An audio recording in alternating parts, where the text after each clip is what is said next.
Yesu waseNazaretha. It's nice to be here. Kumnandi ukuba lapha. Amen. Hallelujah. Sanqoba bathandekayo. Ndiyabulela uThixo bathandekayo. Apha empini uhleli into ethi kuyayiwe ekhaya ezulwini, kuyayiwe ezulwini, but abantu abazongena ezulwini abazongeniswa ziincawa abakhonze kuzo, ngabafundisi ababashumayizileyo, ziinkokeli ezibalidishileyo, but umntu uzawungeniswa yimisebenzi yakhe ayenzileyo. IBhayibhile umntu nomntu uzawuzimela phambi koJehova. Amen. Apha ke sifunda khona bathandekayo, ithi iBhayibhile kwakulixesha likamprofethi noba kwixesha lomprofethi uElisha. Ithi iBhayibhile ke kwixesha lakhe uElisha udlulisa isiprofetho ngesizwe sakwaJuda. So xa edlulisa isiprofetho ngale ndawo yakwaJuda, ithi iBhayibhile okokuqala kwakukhona indlala enkulu eyayibambe isizwe samaJuda, I think 7 years. Indlala ihlasela. Now uyaprofetha ke umprofethi kaThixo noba umfo kaThixo, xa eprofethayo uthi kuzoba khona intlutha kusasa noba ngomso, ngomso kuyoba khona intlutha, ngamagama apheleleyo indlala izophela. Ithi iBhayibhile xa ethetha la mazwi kwakunendoda eligosa lakwakumkani ihlala ngasesangweni lakwakumkani. Le ndoda xa ihlala ngasesangweni, ithi iBhayibhile yaphikisa umlomo kaThixo ethetha ngomprofethi xa esithi kuyoba khona intlutha noba iyawuphela indlala apha esizweni. Xa ephikisa umlomo kaThixo ethetha ngomprofethi, ithi iBhayibhile wathetha naye umprofethi wathi kule ndoda, wathi wena xa lifika ixesha lokuzaliseka kwesiprofetho uzokubona ukudla, but wena ngeke uxhamle kuko ngenxa yobana uphikise umlomo kaThixo. Ngoba ithi iBhayibhile le ndoda xa ichazayo ithi uba ngaba uthi kuyovula ifestile emazulwini, uba ngabe ingenzeka loo nto. Amen.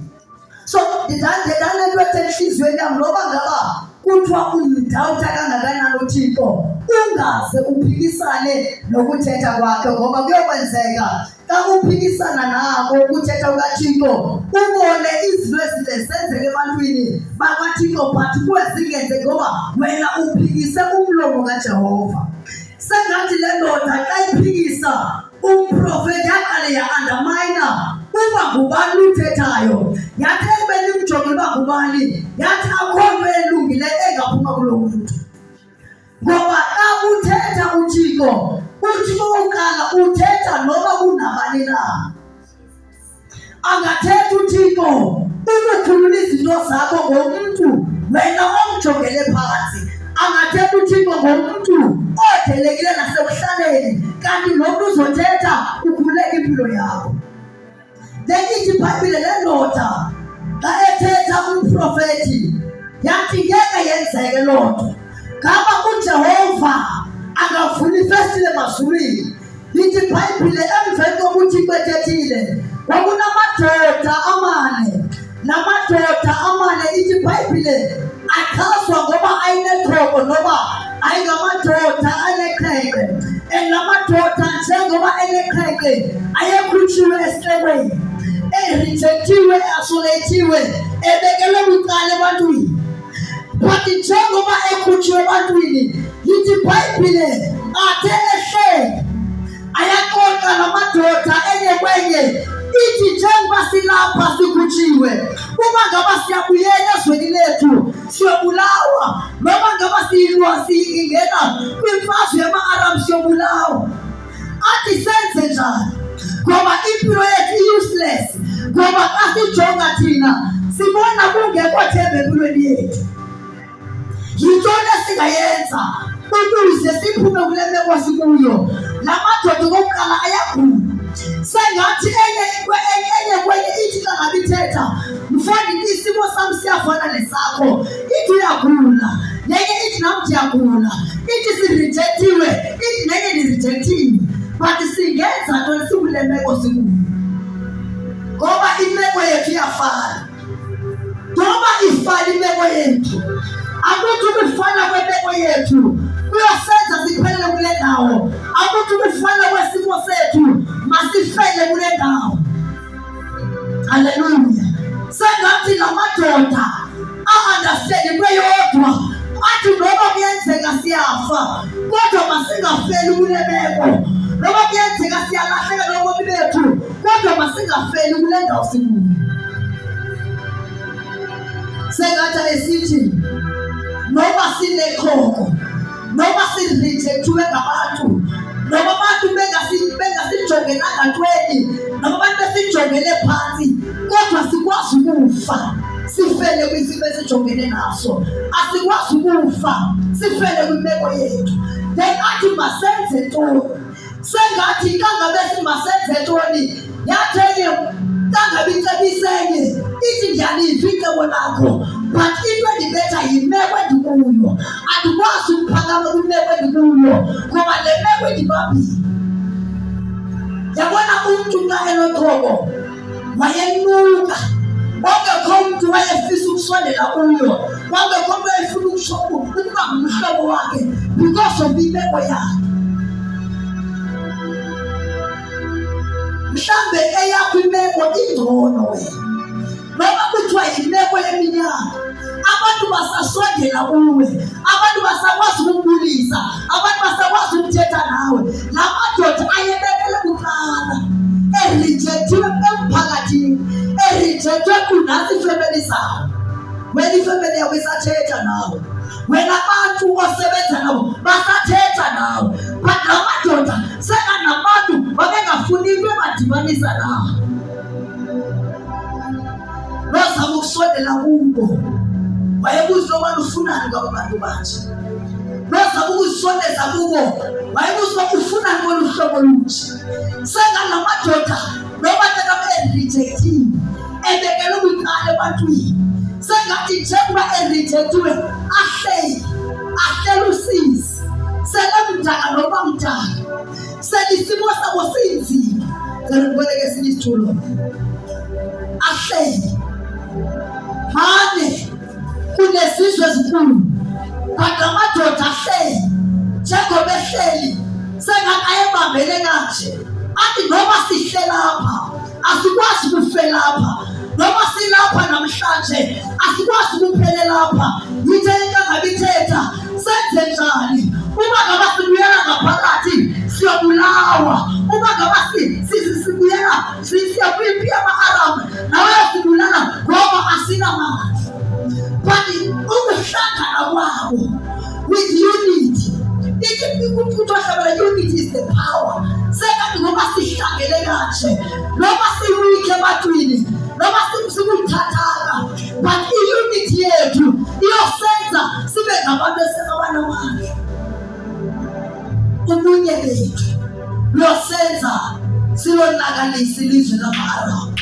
Ubunye bethu noma sijongeleke phansi, but ubunye bethu noma ngaba singenamandla, but ubunye bethu noma ngaba sisehluleki, but ubunye bethu noma ngaba siyakhula, but ubunye bethu buyawenza umehluko.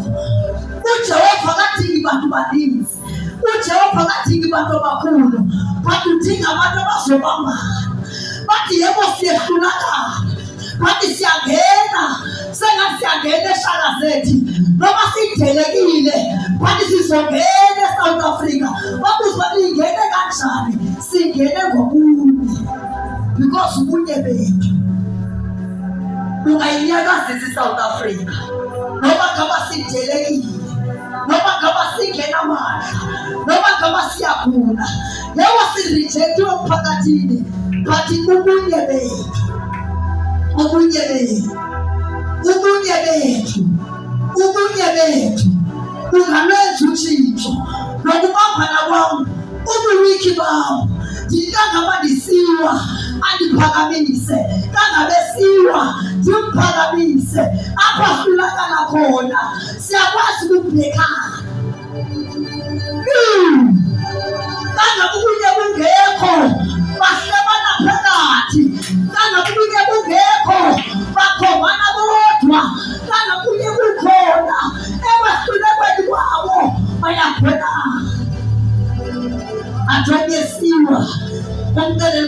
ukuphelelwa lapha. Akuyona yokuphelela lena. Yebo kona sinamandla. Kodwa yona yokuhlela lena. Yebo sisehluleki. Kodwa mntakwethu uwabholu uyaqhubeleka. Asikwazi ukufa sifele kule meko. Asikwazi ukuphelela siphele lapha. Yebo amandla sinawo kodwa kasihlangene amandla yabuya. Kasihlangene kuba khona izinto ezenzekayo. Kasihlangene longena amandla ubonakalela amandla lokuthathaba ubonakalela elokungqondi ngoba sihlangene. Ngoba sihlangene solidle lilizwe into yesenza solidle yimithi iBhayibheli kunye ubizo lukaThixo lusubatha kunye uma sihlangene ngento kaThixo yonke into esiyibizayo sihlangene ngobunye iyakwenzeka.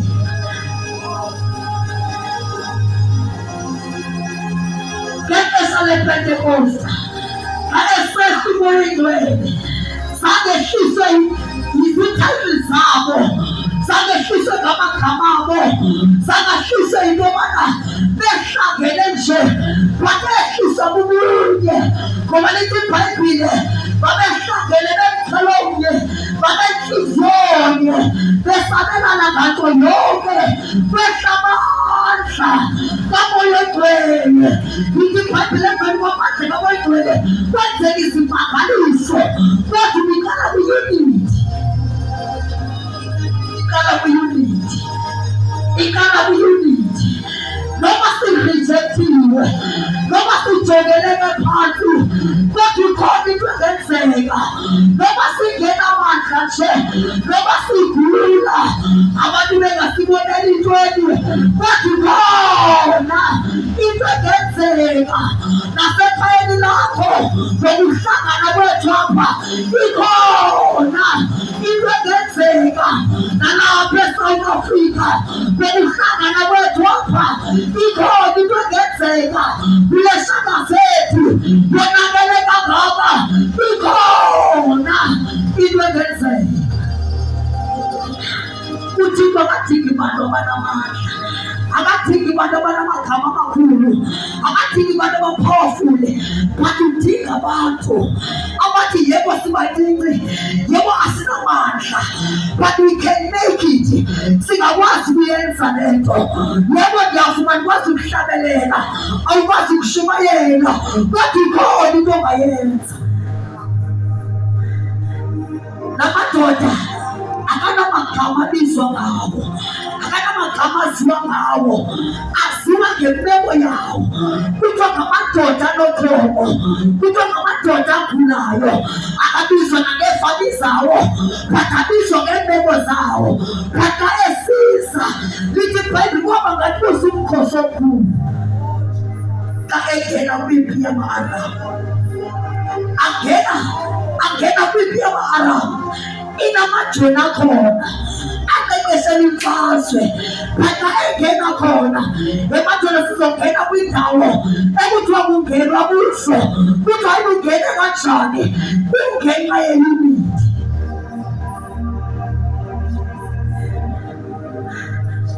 Sengathi ngexesha angena kwiphi yama-Aramu ayengena omnye bambe omnye athi yebo sinamandla but noba singenamandla siyangena kwiphi yama-Aramu. Noba singenamandla kodwa siyangena sizowuhlasela lo mkhosi.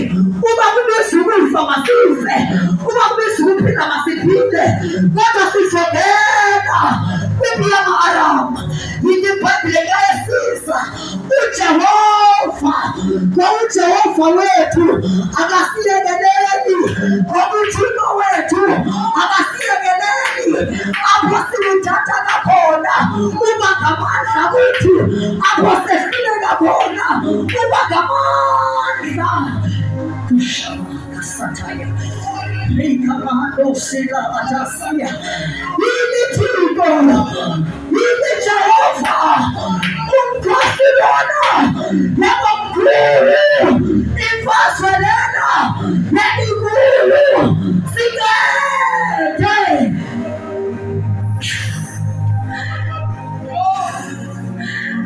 sengathi ayihlabelela athi ke kasithebele uhlala nathi kuze kube phakade awuke kasithebele uhlala nathi kuze kube phakade kasithebele uhlala nathi siphakame sibeke nyawo kuze kube phakade awuke kasithebele hlala nathi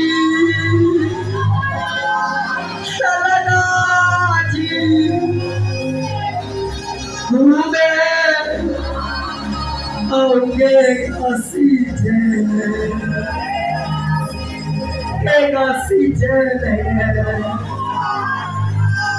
hlala nathi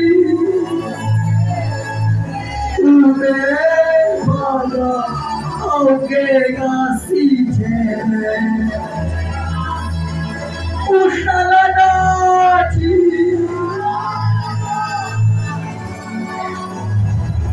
wake wakhala uLeliya uthi noma bejengene nemfazwe uthetha nomfana hamba naye uthi khulu ngakuthi baninzi abangakuthi noma sibona umkhosi omkhulu noma sibabili kodwa mkhulu esihamba naye waphalayo wathi mkhulu ngakuthi mina lo sezweni